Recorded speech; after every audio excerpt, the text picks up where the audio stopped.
Mon Seigneur et mon Dieu, je crois de tout mon cœur que tu es ici, que tu me vois, que tu m'entends. Je t'adore à genoux devant toi. Je te demande le pardon de mes péchés et ton aide pour faire de mon mieux ce moment de prière. Marie, ma mère du ciel, Saint Joseph et mon ange gardien, intercédez pour moi. Que dirais-tu si, étant tranquillement chez toi, tu découvrais un appel? Tu es à la maison, tu découvres un appel. Et qui appelle? C'est Jésus lui-même qui est à l'appareil. Allô?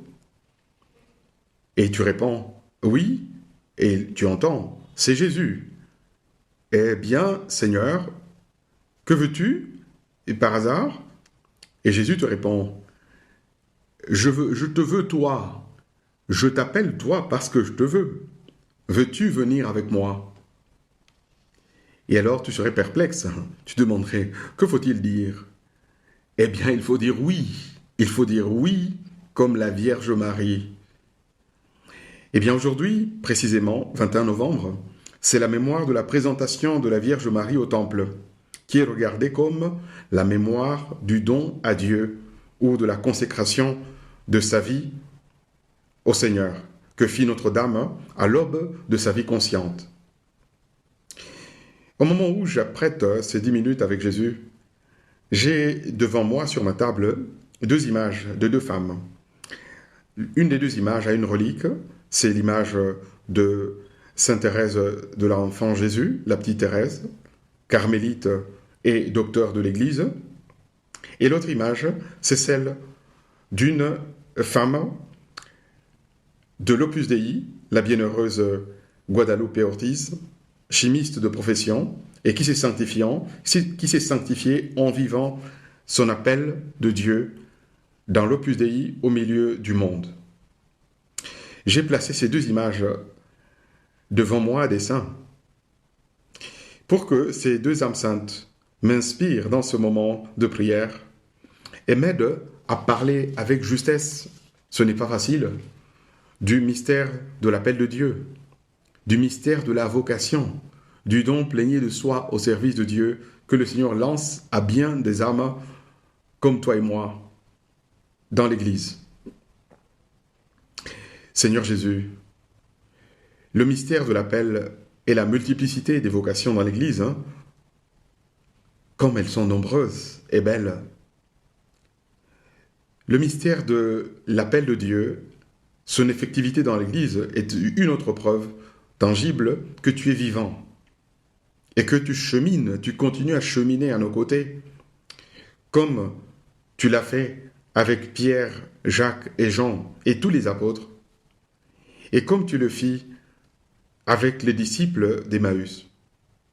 Oui, Jésus est vivant, et il continue à appeler ce qu'il veut à son service, pour qu'il travaille avec lui à étendre le règne de Dieu. Les disciples d'Emmaüs sont un bon exemple pour s'expliquer le phénomène mystérieux de la vocation surnaturelle. C'est Jésus ressuscité qui prend l'initiative de s'approcher d'eux. Ils étaient en chemin et ils rentraient chez eux le dimanche, dirions-nous, le dimanche de Pâques.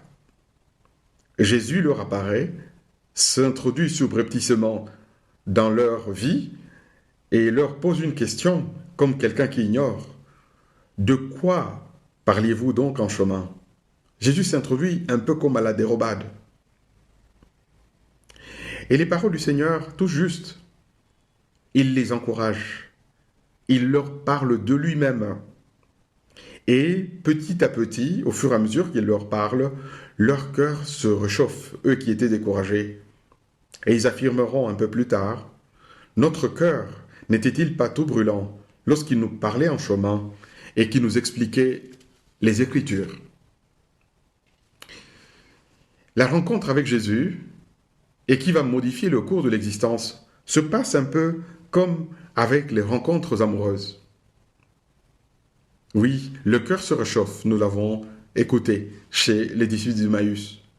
Mais évidemment sans le côté flamboyant, romantique, hein, sans le roman à l'eau de rose, je dirais. sans tachycardie en tout cas. Eh bien, parfois j'ai été l'objet de curiosité et quelques personnes, surtout les plus jeunes, m'ont parfois interpellé pour me dire: Mais monsieur l'abbé, comment ça a été pour toi? Comment a eu lieu, entre guillemets, le coup de foudre pour Jésus? Eh bien, quand je vois que la personne est de bonne foi et sincère dans sa demande, j'y accède et je réponds. Eh bien, pour moi, ce fut tout d'abord la vue, oui, la simple vue extérieure des bons prêtres. Et Dieu qu'il y en a, des bonnes religieuses et des bons religieux. Il y en a beaucoup, beaucoup. Et il y en avait aussi dans mon entourage. La vue de leur joie, de leur désir de servir dans la joie, qui transparaissait sur leur visage, fut pour moi comme un premier déclic, où je sentais comme si Jésus me disait: Et toi, pourquoi pas toi?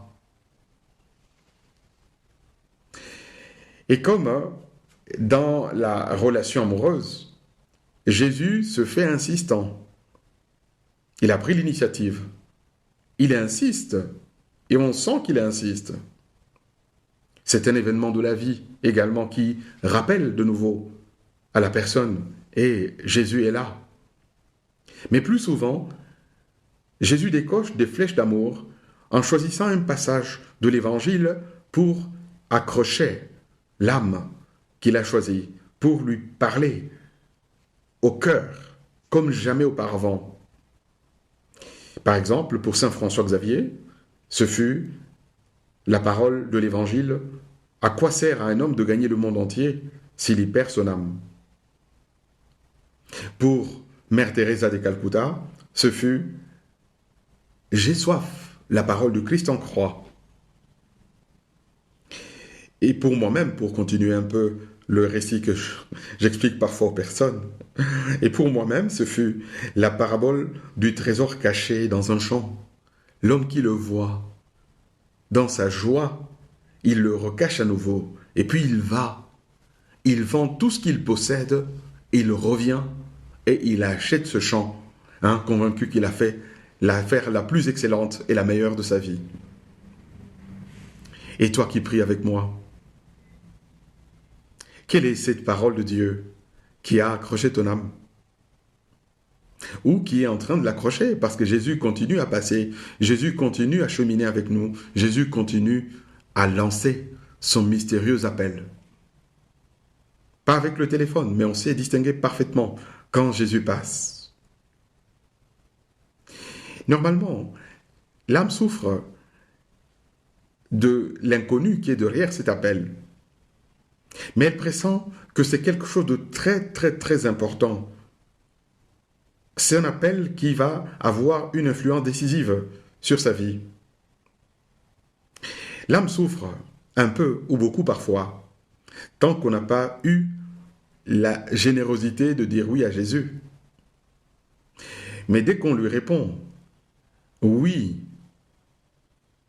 sans équivoque, on est inondé d'une paix et d'une joie immense. En tout cas, c'est là l'expérience ordinaire chez tous ceux qui ont découvert leur vocation surnaturelle. On a une paix intérieure et une joie qui ne disparaît jamais. Peut-être elle disparaît parfois quand on n'est pas tout à fait cohérent avec soi-même et qu'on manque à ce à quoi on devait être fidèle. Et on retrouve cette joie de nouveau quand on se décide à nouveau d'entreprendre le chemin et d'être tout à fait fidèle. Comme dans la vie de Marie, dont nous célébrons aujourd'hui la mémoire de la présentation, Jésus fait irruption dans l'existence d'une nouvelle façon. Oui, d'une toute nouvelle façon. On ne le voit plus comme un personnage d'un livre, aussi saint soit-il, comme l'Évangile. On le ressent comme quelqu'un qui est si proche, si intime, qu'on peut même dire qu'on le touche de ses doigts. Oui, on pourrait même dire cela. On vit avec lui au jour le jour et on sent davantage sa présence et son influence sur nous et à travers nous. Seigneur Jésus, il est vrai que ce petit nuage flamboyant d'enthousiasme des débuts, il est vrai que ce petit nuage ne dure pas beaucoup. Mais quand il s'estompe, il laisse place à un feu d'amour de Dieu qui couve et qui demeure, et qui fait découvrir, chemin faisant, tout au long de l'existence, la joie, oui, le bonheur et la joie, là où la simple logique humaine ne voit que privation. On pense que cet homme doit pas être très heureux parce qu'il se prive de beaucoup de choses. Au contraire, on découvre exactement là le bonheur et la joie. Et dans la suite, quelqu'un peut oser me demander, est-ce que tout est rose? Et je réponds, il y a beaucoup de roses. Oui, beaucoup, et de très belles. Mais quelques épines aussi. Mais voyons, sans exagérer. Les épines sont sans comparaison avec l'avalanche des roses que Jésus s'emploie à offrir aux âmes généreuses. Je te remercie, mon Dieu, des bonnes résolutions, des beaux désirs et des lumières que tu as semés dans mon cœur pendant ce moment de prière. Je te demande de m'aider à les faire fructifier. Marie, ma Mère du ciel, Saint Joseph et mon ange gardien, accompagnez-moi toujours en chemin